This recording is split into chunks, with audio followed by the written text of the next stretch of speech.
November is over. Hey guys, what's up? And today I'm gonna do an album review, the first album review in December 2018, where I review an album that's actually released not too long ago. And that will be Muse on Simulation Theory. Well, the reason why I'm reviewing Muse is because, they are one of the earlier bands that I have discovered, that I have came across, and I've been listening to Muse for a longer time than a lot of the other bands. So, a while ago, I have reviewed Origins of Symmetry, which I think is my favorite Muse album, but I don't know. I'm kind of torn between Origins of Symmetry and Black Holes and Revelations. And maybe Absolution, but Absolution's a little overrated. But basically, Muse, Simulation Theory. Muse returned every 3 years except for a couple occasions. And this year, 2018, and this time they dabble into a more 80s throwback, retro, futurist, synth pop, Tron and Tron Legacy kind of vibe, but at the same time still retaining that space rock and pop rock sound. And it's actually a more interesting direction, because on their two previous albums, The Second Law and Drones, they have dabbled into some of the, I guess, least attractive sounds and musical styles in the rock scene right now. So this is actually a more interesting direction. And I may or may not review their entire discography in the future, so I'm just gonna briefly go through all of the albums they have released right now. Showbiz is their debut album. It's not great, but at least it has some really solid alt rock, space rock songs that's very painful and dramatic, like the track Sunburn and Muscle Museum, which sounds very tedious. I think it's okay. And then, of course, we have Origins of Symmetry. Go check out my review. It has some really epic and well-produced and well-written space rock tracks that, even though some tracks kind of feel drab over time, but it's still a really well-done album. And we also have Black Holes and Revelations, which is probably my personal favorite of theirs, because it just has a lot of hit songs, and they're all pretty catchy and pretty fun. Map of the Problematique. We have Starlight, and the album closer, Knights of Sidonia. And all of them are very creative, they're very epic and dramatic, and they have all these multifaceted passageways that are pretty interesting sounding. And before that album, we have Absolution, and it's a pretty normal for Muse at least, a pretty normal alt-rock album with, again, some really, really important and some of the best Muse tracks, like Butterflies and Hurricanes, and my favorite Muse song, Hysteria, and some others as well.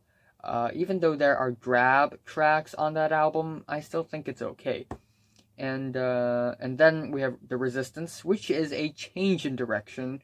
They are going towards a more electronic pop style of rock, and I still think it's a pretty enjoyable record. Especially the first 3 tracks of the album, I think, are pretty damn amazing.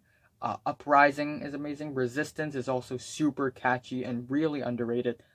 And then we have The Second Law, which is where they fall flat. They dabble into these super awkward pop ballads, and they also incorporate these dubstep wubs, which are really annoying and really obnoxious. And the last 2 tracks on The Second Law are not even songs. They're just snippets off of their soundtrack for World War Z. And even though I think Madness is pretty catchy, Panic Station is pretty catchy, it's still a really weak album. And Drones is also a really, really weak album. None of the tracks here are great. I guess The Handler and Reaper is kind of good, and Dead Inside is actually kind of catchy, but it's just a little too glossy and a little too stupid. It's an anti-war pop rock album.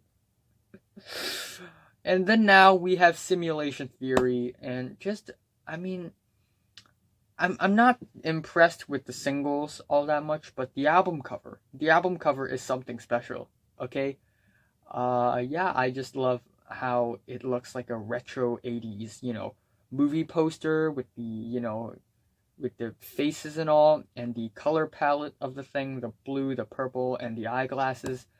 It's like a funny little 80s movie poster parody. It's a good it's a good album cover. It's a great one, actually. But diving into this album itself musically, I'm not too impressed. Once again, I don't hold a high expectation when I listen to a Muse album nowadays, but still, it's a drab record. I mean, once again, they incorporate heavy uses of distorted keys and synths, and even more, because, this album is mainly synths.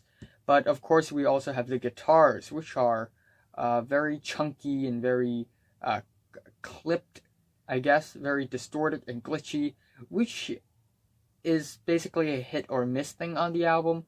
I think the vocals on the album, Matt Bellamy's vocals, is again a little too sanitized, a little too clean, and doesn't have much personality to it.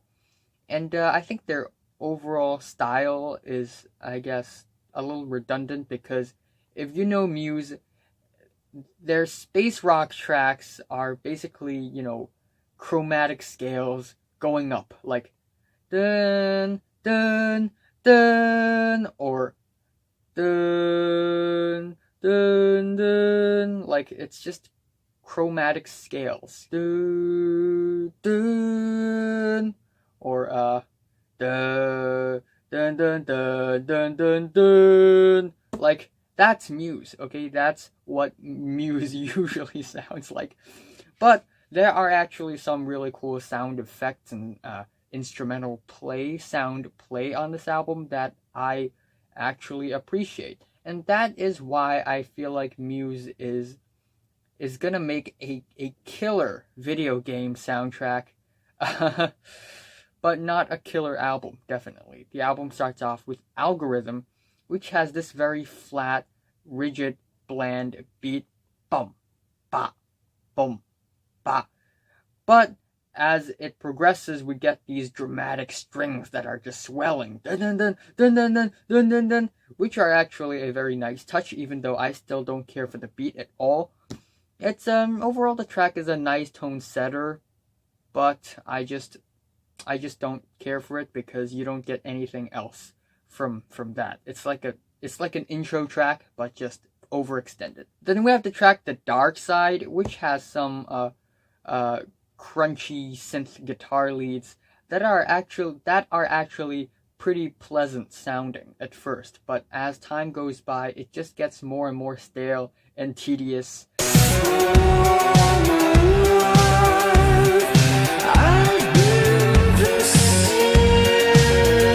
And I kind of like Matt Bellamy's vocals on this track. It's soaring, it's very grand, but the vocal melodies, they are very, very mundane. They're very, very drab, and there's nothing too special about it. There's no tension, there's no climax. People are outside of the room right now, and I can't speak. And we also get some bold drums on this track, but all in all, it doesn't work all that well because the track itself, it's not really that attractive. It's not really that good. But we also have some good songs on this album, and here are 5 songs in a row that I think are pretty good. It's not great, it's not really good, it's okay, it's pretty good. And my favorite track off of the entire LP is probably Pressure, which is a track that tries to defy expectations, and I like that.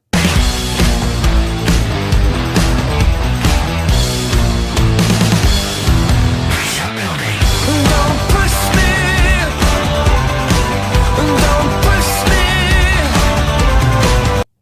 And it's a really fun, catchy little, carefree little rock tune with some really nice and catchy guitar riffs.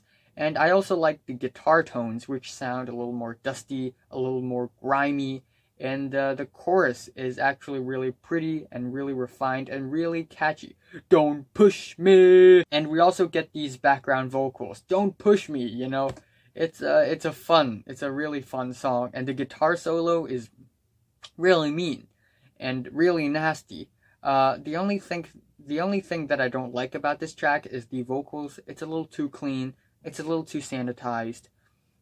Yeah, that's it. And then we have Propaganda, which has a really, really weird, chunky, growly intro that's super chopped up and glitchy. And then we get these guitars, which are also really chopped up and glitchy, but also very chunky, and they sound raw, but very, I guess, distorted at the same time for some reason, and I think that's a really interesting sound. Cool chick, you eat my soul just like a dancer eater. And yeah, this track, it has some really sexy, funky grooves, and the vocals are very quiet. Matt's vocals, he's almost whispering to the listeners on this album. And the guitar licks on this track is also pretty crispy and crunchy, and I like it. And it almost feels like a new wave Prince track. And I also think the lyrics are pretty special, pretty funny. I don't love it, but I think it's still a pretty funny attempt, because essentially Muse is trying to write lyrics about our world dying, but lust at the same time. So I'm just gonna read off some of the lyrics of this track. Cold chick, you ate my soul just like a Death Eater. Harry Potter reference. I'm the ocean, you're an oil slick. Now I am choking on your thought pollution. Yeah, about that.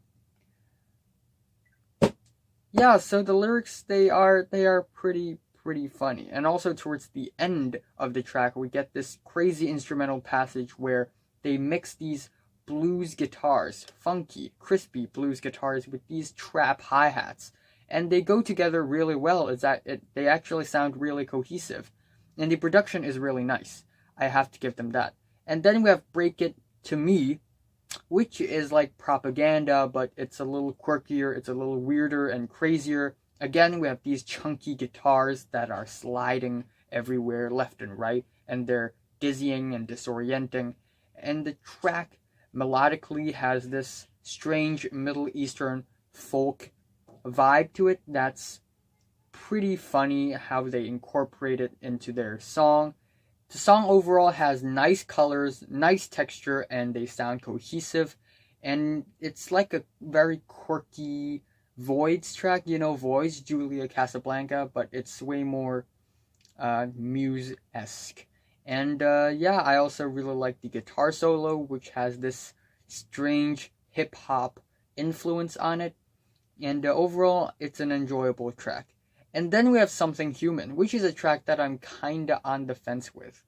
It's basically a cool down track, a pop ballad track. And at first, it sounds super awkward because the instrumentals are super over the top with the dramatic synths and all. And yeah, the track sounds really awkward at first. But as I listen to it more, it's actually pretty sweet. 10,000 miles left on the road. And you know, despite the glitzy, glossy production that's slapped onto the vocals, and the lyrics here are kind of like against technology, and because Matt Bellamy on this track wants something human, and even though the lyrics are a little corny and a little cheesy at times, I still think it's a little cute, and it's not that bad. And yeah, I don't know if this track will end up in my favorite track section or not, but I don't know. I guess I'll think about it more.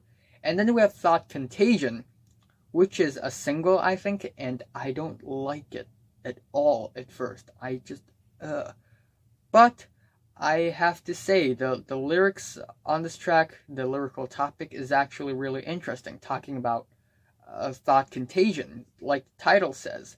Me thinking the world is bad, and then I spread the thought to you, and then you think the world is bad, and then everyone thinks the world is bad. And yeah, the chorus is really epic too. With Matt Bellamy exploding to his falsetto range, it's pretty epic. It's pretty dramatic, and the guitars are really post-apocalyptic. Scattered debris.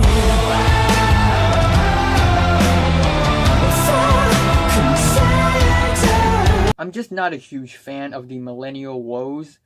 Whoa, whoa, whoa, and in this case, whoa, whoa, whoa, and but still, it doesn't sound all that cringy. It doesn't sound all that stupid, and the millennial woes actually sound pretty epic and grand. And then we have Get Up and Fight, and this is where the album just trails off. Get Up and Fight. Muse just wants to appeal to the lowest common denominator so much on this track. It literally sounds like a stupid EDM pop track that's super commercial. You can already tell in the beginning of the track, we hear these chopped up vocals that sound like it's about to break into this EDM track. They sound pretty stupid. Get up and fight. Get up and fight. The chorus is really trash, and the lyrics are really cringy, talking about get up and fight, but it's just actually a very stupid and poorly written arena pop rock song. This track actually sounds a little bit like Andrew WK, but without the man himself, without the energy, so it's pretty lame. And then we have Blockades, which sound like Muse had just ripped themselves off. They sound like they ripped the Resistance off. They sound like they ripped off the song Butterflies and Hurricanes. And I just don't like the lyrics of this track. They are so confusing, and they're really weird. And I hate that Muse is recycling their space rock, alt rock style over and over and over again with the, chromatic scale and all that. See what's behind the veil. However, towards the end of the track, I guess I could appreciate the little symphonic rock session. It's not that bad. I mean, the last leg of the track, of course. And then we have Dig Down, which is essentially the first single leading up to the album. And it's this surprisingly slow and lo-fi and quiet Muse song with these sunset chords. These sunset chords that sound like it's supposed to be it's supposed to be in the end credits of some awesome anti-government, anti-authority futuristic sci-fi movie, and it's a happy ending. That kind of sunset chords. Dig down. Dig down. And I actually like the gospel vocals of this thing. It's pretty sweet, it's pretty endearing. But once again, the dubstep wubs on this track, it's really stupid. It's really redundant, and it ruins the track for me. And my biggest gripe with the track is that it's too uneventful, okay? And the melodies of the track is so weak, okay? It's so weak. And the album ends off with The Void, which is like Blockades, but it's way more bland, way more mundane, and it sounds like Muse literally left a void in the album. Yeah, it sounds like an interlude, but it's overextended, and it has these dramatic and sad pianos with the dubstep sounds, plus these classical pianos and guitars. It's like Muse is trying so hard to reinforce their sound, maybe, and it just falls completely flat on its face because A, it's just so bland. And B, it's such a weird fusion of sounds, okay? It doesn't sound great. It doesn't sound good. It sounds bad. And the way the song ends off with the, chopped up classical pianos and the dubstep wubs that are synchronizing to them, it's such a stupid ass ending, okay? And that's what I have to say about the album. I can appreciate a few things about this album. The production is really amazing. The tracks here sound pretty cohesive, and I like that they are creating some really cool sound effects with the guitars and pianos and synths and all. But still, most of the instrumentals and the vocals here sound really uninspired, especially the vocals. They are just too sanitized, and the melodies here are really weak, really ill-written, ill-conceived, and the lyrics here, they are cringy. And yeah, it's just, another lukewarm Muse album, I guess. Well, I think it's better than Drones and The Second Law. It's still not that good. It's still on their bottom half of their album ranking list.